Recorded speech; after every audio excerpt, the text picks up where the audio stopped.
Assalamualaikum warahmatullahi wabarakatuh. Perkenalkan, saya Kanisa Rafatabina dengan NIM G00250111 kelompok A9. Jadi di sini aku mau jelasin tentang dinding abdomen, terus juga tentang appendix dan menjelaskan tentang anatomi dari gaster. Untuk laporan blok 1.3 di sistem digestif dan metabolisme. Jadi yang pertama itu overview singkat aja tentang regio abdomen. Jadi kalau untuk pembagian dari regio abdomen itu dibagi jadi dua, ada yang dia berdasarkan kuadran, ada juga yang berdasarkan 9 regio. Jadi kalau misalkan 4 kuadran itu ya dari kuadran kiri atas, kuadran kanan atas, terus kuadran kiri bawah, kuadran kanan bawah. Terus untuk pembagian dari 9 regionya itu ada hipokondrium destra, terus juga epigastrium, terus juga bawahnya lagi sebelahnya ada regio hipokondrium sinistra, regio lateralis sinistra, lateralis dextra, terus juga umbilicalis, ada regio pubicum, terus inguinalis sinistra, inguinalis dextra gitu. Nah untuk selanjutnya masuk di dinding abdomen. Jadi untuk pembagian dinding abdomen itu lapisannya itu berbeda antara anterolateral bagian depan sama yang samping sama yang posterior yang bagian belakang. Nah sebenarnya di sini nih antara anterolateral sama posterior itu cuma beda di kalau anterolateral itu ada 7 lapisan, kalau posterior itu cuma 5 lapisan. Nah kita mulai dari yang bagian anterolateral. Nah di sini anterolateral itu dimulai dari kulit. Jadi yang pertama, lapisan pertama itu ada kulit, terus lanjut di fascia superficialis.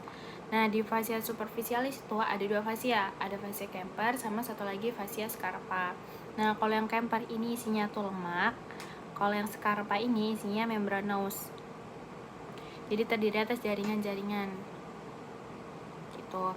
Terus lanjutan lapisan kedua itu ada lapisan ketiga itu ada fascia profunda. Nah fascia profunda ini nih kayak yang lapisan fascia yang dia tuh ngelapisin muskuli tuh. Jadi kayak misalkan ada muskuli obliquus externus, nanti dia ngelapisin. Terus lanjut lagi ada lapisan profunda lagi, obliquus internus, lapisan lagi gitu. Itu sih fascia profunda. Terus selanjutnya itu ada musculi et aponeurosis. Jadi untuk muskulnya sendiri itu sebenarnya tuh ada yang bagian obliquus externus, dia bentuknya huruf V. Terus juga obliquus internus abdominis, dia bentuknya A. Terus lanjut lagi di transversus abdominis, ini bentuknya horizontal. Terus ada rectus abdominis. Nah kalau untuk rectus abdominis ini nih bagian yang kayak six-pack. Jadi kalau misalkan kayak kotak-kotak itu rectus abdominis yang bentuk. Terus lanjut lagi ada musculus pyramidalis. Nah, lanjut di lapisan yang kelima itu ada fascia transversalis. Nah, di sini fascia transversalis itu dia itu setelah fascia abis fascia profunda kan.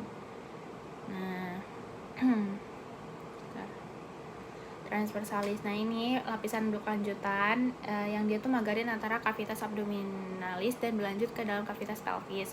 Nah ini paling terlihat kalau misalkan dalam transversus abdominis gitu. Terus lapisan yang keenam itu ada fascia extraperitonealis. Nah di sini itu tuh lapisan ini tuh lapisan paling banyak lemaknya. Jadi ya paling banyak lemaknya, dan di sini nih Terus lanjut lagi di fascia peritoneum parietal gitu untuk lapisan yang ketujuh. Nah sama juga yang untuk posterior sama, tapi dia nggak ada lapisan profundanya juga sama lapisan transversalis. Jadi dia cuma kulit. Terus lanjut di fascia superficialis dorsi, dan dia nggak ada bagian Kemper sama Scarpanya. Terus lanjut di musculus. Nah di sini musculusnya itu dia langsung terbagi jadi 4 lapisan. Jadi yang lapisan pertama itu namanya latimus dorsi. Lapisan kedua itu ada externus, atau kalau aku nyebutnya MOA. MOE. Terus ada erector spinae, terus longissimus dorsi, sama serratus posterior inferior. Nah terus di lapisan ketiga ada multifidus, ada interspinales, sama obliquus internus abdominis. Terus di lapisan keempat itu ada quadratus lumborum, iliopsoas, terus transversus abdominis, dan lapisan selanjutnya itu ada fascia extraperitoneal. Jadi sama ada extraperitoneal juga sama peritoneum parietal gitu.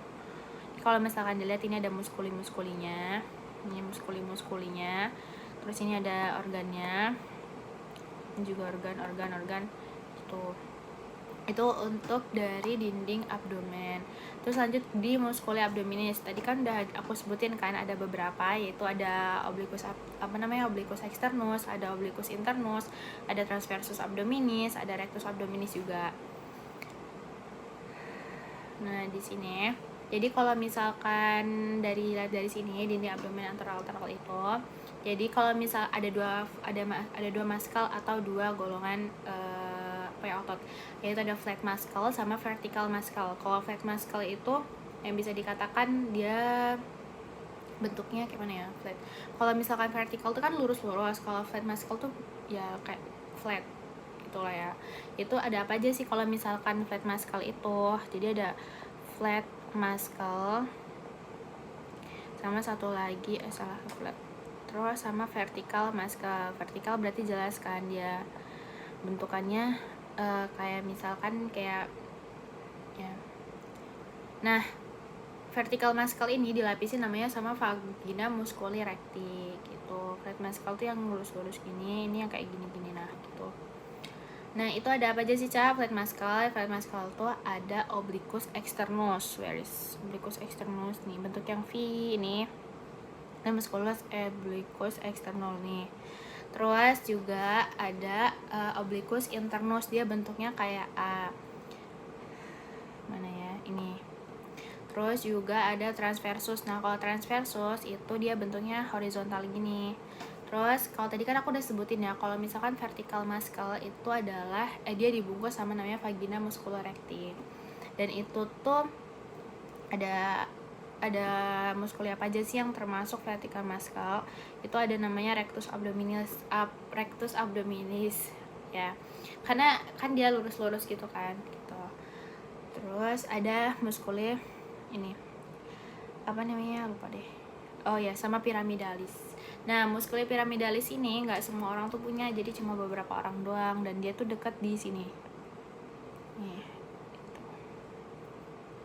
Oke, itu aja. Oh ya, terus ada lagi kalau misalkan ini. Kalau misalkan bagian yang tengah ini kan ada garis tengah ini ya. Nah, ini namanya disebut dengan linea alba. Gitu. Ini linea alba, terus nah, kan ini ada rectus ya, ini bagian rectus nih.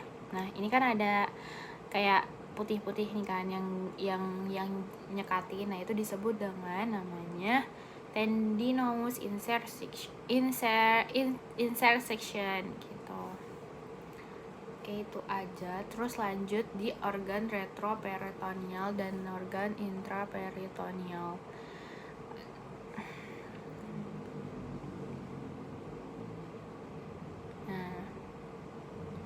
Jadi apa sih organ retroperitoneal dan intraperitoneal? Jadi kalau misalkan ini kan ada dua organ ya. Jadi di tubuh itu pokoknya ada lapisan yang ngelapisin gitulah. Nah, organ intraperitoneal itu adalah organ yang emang seluruh permukaannya tuh dilapisin sama peritoneum. Jadi kalau intraperitoneal itu seluruhnya. Kalau misalkan balik lagi, kalau retroperitoneal itu dia cuma sebagian organnya yang dilapisin sama peritoneum gitu. Nah,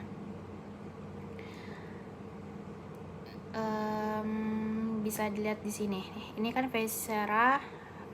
Oh ya, visceral tuh dibagi jadi dua. Ada yang parietal, ada juga yang visceral apa ya? Lupa. Ya, parietal sama visceral sama parietal ya kan. Kalau misalkan yang parietal itu tuh yang lapisan yang dia tuh ngelapisin bagian dalam dinding abdomen. Jadi yang emang jadi bagian abdomen. Visceral tuh kayak misalkan bagian visceralnya lah. Tapi kalau kebalik, kalau parietal itu yang ngelapisin bagian dinding abdomennya. Tapi kalau misalkan parietal itu yang ngelapisin bagian organ visceralnya gitu. Nah, apa aja sih organ-organ yang termasuk retroperitoneal sama intraperitoneal? Jadi organnya itu kalau misalkan retro, cara mudah ngapalinnya itu yang retro itu Seth Parker.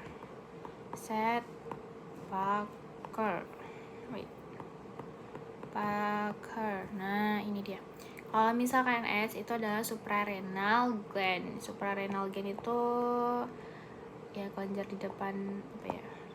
Renal itu kan ginjal ya, suprarenal gland. Terus ini gland. Terus A-nya itu ada aorta.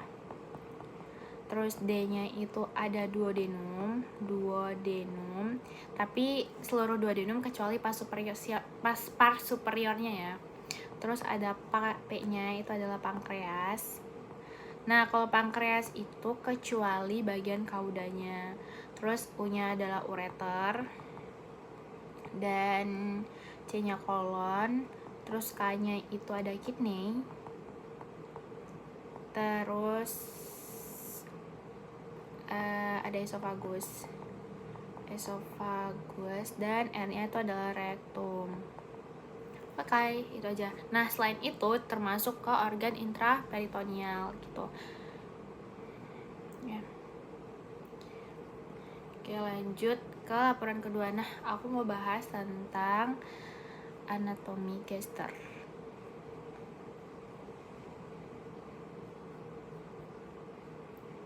Sebentar.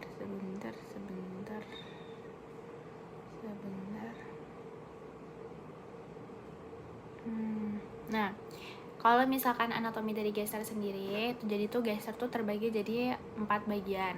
Ada yang kayak kubah, ini disebut dengan fundus. Yang bagian leher yang dia nempel sama esofagus itu disebut namanya kardia. Terus kalau misalkan bagian yang paling lebar, ini disebut dengan korpus. Ini korpus atau bodinya. Terus juga ada namanya pilorus. Nah, pilorus ini terbagi jadi 2 bagian. Ada yang pilorus kanal dan juga ada pilorus yang antrum. Jadi yang antrum itu yang nempel sama korpus. Kalau misalkan kanal itu yang udah arahnya ke duodenum. Gitu. Itu untuk anatominya gester. Nah, di sini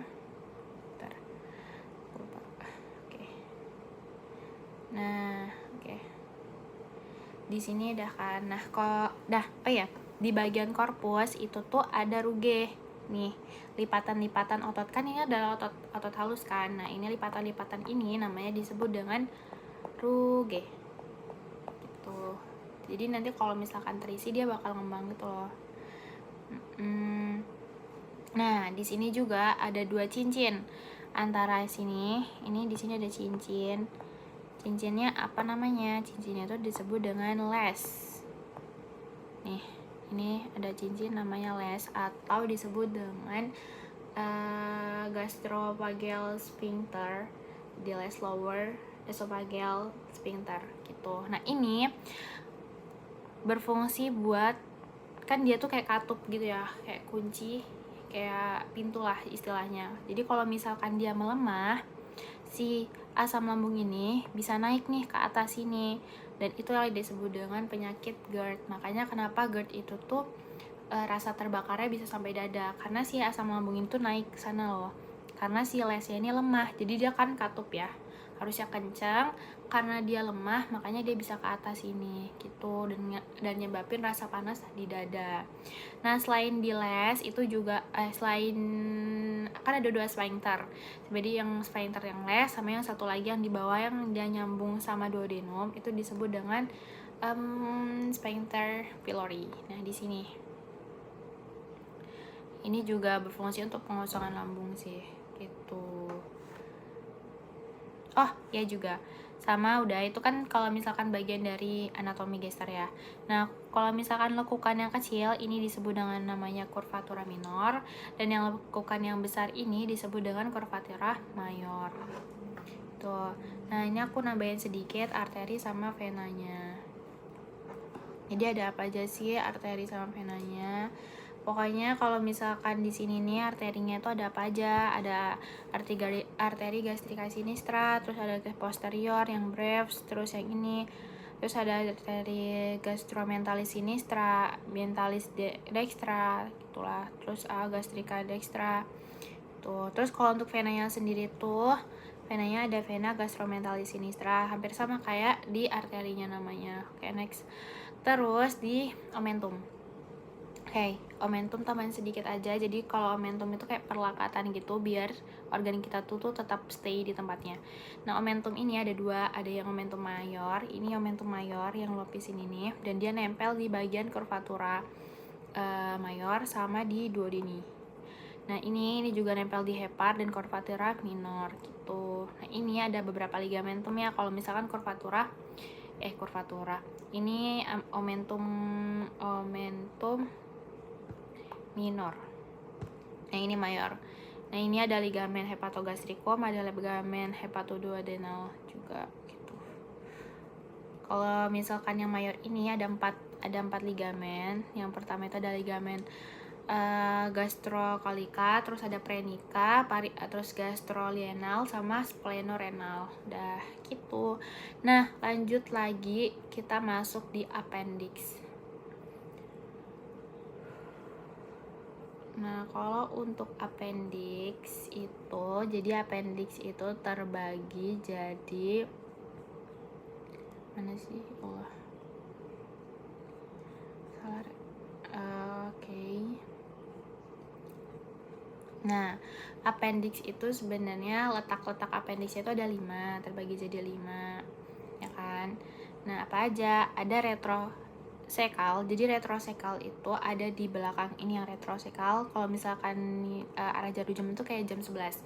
Nah, ini terletak di belakang sekum. Dia ngarah ke atas dan merupakan bentuk paling umum. Nah, si retro ini adalah bentuk yang paling umum ada di manusia. Terus juga appendix yang di posterolateris. Nah, ini itu terletak lebih ngarah ke kiri di belakang ilium sama mesenterium. Nih. Postilial. Terus juga lanjut yang ketiga ada appendix pelvicum. Jadi dia ngarah ke bawah, ngelewatin psoas mayor dan ujungnya tuh ngelebihi tepi atas panggul bawah. Terus lanjut lagi di appendix preilialis nih. Preilial itu ada di terletak lebih ngarah ke kiri di depan ilium dan mesenterium. Terus ada appendix subsekal, itu terletak di descendant caudal, di subsekal gitu. Jadi yang paling umum itu adalah si retrosekal ini gitu. Nah, lanjut ke appendix vermiformis. Nah, di sini nih appendix vermiformis. Jadi kalau misalkan dia ini kan appendix vermiformis ya. Jadi kalau misalnya letaknya appendix ini nih menurut garis dari Monro-Pitcher itu diukur dari sias. Jadi dari sias sias dextra ke umbilicus. Nih. Set. Nah, itu kan diukur dari sias dextra ke umbilicus. Nah, pakal appendix itu terletak di 1/3 lateral. Nah, yang disebut dengan namanya titik ini dia. Ini disebut dengan titik McBurney. Jadi ini kalau misalkan untuk pengukuran gitu, pengukuran dari ya titik itulah. Nah, tapi kalau menurut garis lain itu diukur dari sias dextra sampai sias sinistra. Jadi sias dextra sampai sias sinistra itu untuk menurut garis Lanz gitu. Oke, terima kasih. Sekian penjelasan dari saya. Assalamualaikum warahmatullahi wabarakatuh.